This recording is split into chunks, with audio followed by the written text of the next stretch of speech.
Welcome to the Morning Update. I'm Erin Ramsey. The wearing of face masks is now mandatory in New South Wales.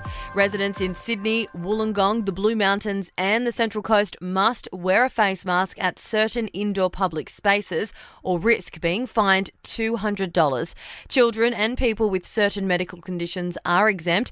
Acting Police Commissioner Mal Lanyon is urging people to follow the rules. Can I ask that you work closely with the police? Ensure that you comply, and can I also ask that you show some compassion for other workers that are in these particular industries that are now subject to the health order.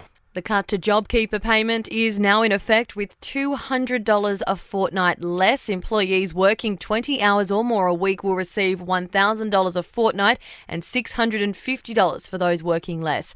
Scott Connolly from the ACTU says the rate needs to be restored and extended beyond the March end date. It's very clear that this is an ongoing crisis. It is clear that these payments made a difference through last year to get us to where we're at today. A bushfire is threatening homes in Perth's outer suburb of Kwinana. A retirement village has been evacuated. 60 residents have been moved to safety. It is now too late for other residents to leave.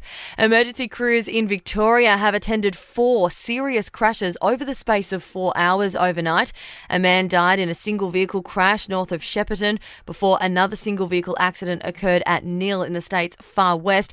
A man was also flown to hospital after a car and motorcycle crash at Seymour, and 4 people had to be freed from a van after it crashed at Millgrove. And Donald Trump has unleashed on Twitter, claiming he's not being given the credit he deserves for managing the COVID crisis in America. He's taken aim at his own medical expert, Dr. Anthony Fauci, saying he works for the Trump administration, which should be given all the kudos. To sport, A-League, Macarthur FC have lost their first home game at Campbelltown Stadium, going down to the Central Coast Mariners 2-0. Adelaide United scored a 2-0 win over Melbourne Victory. In Test cricket, the 4th Test at the Gabba is in doubt, with India threatening to boycott the match if they're forced into hotel quarantine as per Queensland's border controls. Sydney is being considered as a possible alternative if it needs to be moved. And in the T20, the Sydney Sixers have beat Adelaide Strikers by 7 wickets. And in entertainment news, this year's I'm a Celebrity, Get Me Out of Here contestants have finally been revealed overnight. Among them, Gold Logie winner Grant Denyer, Australia's Got Talent winner Jack Vidgen, Australian Idol contestant Paulini, and former Bachelor contestant Abby Chatfield. Veteran US broadcaster Larry King is in a LA hospital where he's being treated for coronavirus. The 87-year-old was admitted to Cedars Sinai Hospital more than a week ago after testing positive for COVID-19.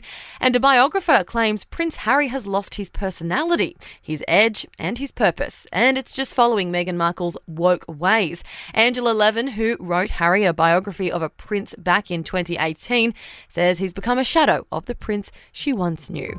And that's the latest from the Nova Podcasts team. We'll see you this afternoon for another episode of The Update.